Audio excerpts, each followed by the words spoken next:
Hey guys, what's up? I'm back with another video. In this video, I will be showing you 3 ways you can try out a Linux-based OS.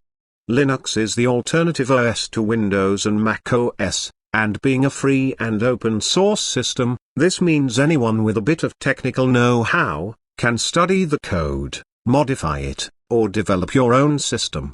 As well as this, Linux is well known for being less resource-intensive, less prone to malware, viruses and other nasties. Linux also has a wide range of flavors to choose from, ranging from beginners distributions like Ubuntu, or Linux Mint, to more expert-like distributions, such as Kali Linux, or Arch Linux. They are also aimed at different consumer markets.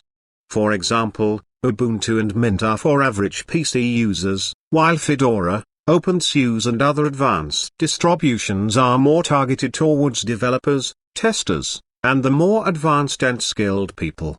There are also privacy-focused Linux distributions, such as Tails, Whonix, QUBES, and other security-focused distributions.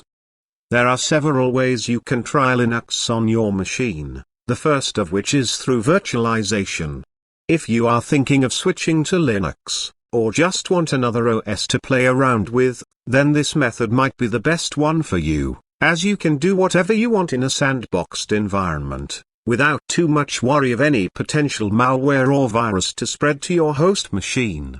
Testing Linux in a virtual machine also means that if you mess it up, you can just reinstall the OS again, without affecting your host machine's hard drive. Unfortunately, you do have some disadvantages when running Linux in a sandboxed environment.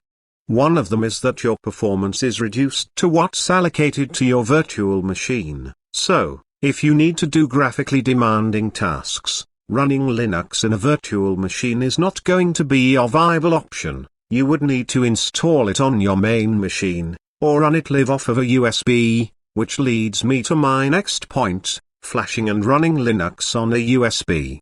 These days, having a bootable DVD, or USB stick can be very handy, especially if you need to do recovery on your PC, or reinstall an OS. Most, if not all Linux distributions allow you to try them out in a live mode, meaning that whatever you do in that session, will not affect your main PC in any way, shape or form. Booting from a USB also means you could use Linux on a public PC, such as one in a library. If you do not want to go through the hassle of creating a live USB, then you can just as easily burn a Linux ISO image to a DVD. However, booting from optical is much slower than running your OS from a USB or SD card, but if your machine does not support running from a USB, then this is the way to go. And finally, if you're ready to switch over to a Linux distribution, go ahead, make that bootable USB or DVD, and install it to your main machine, or whatever machine you want to install Linux on. Most distributions should work with a PC no more than about 15 or so years old, but do keep in mind you may need to hunt down some drivers for your distribution, as Linux does not support all hardware out of the box. However, beginners distributions make this much easier, as they have built-in driver installers and updaters.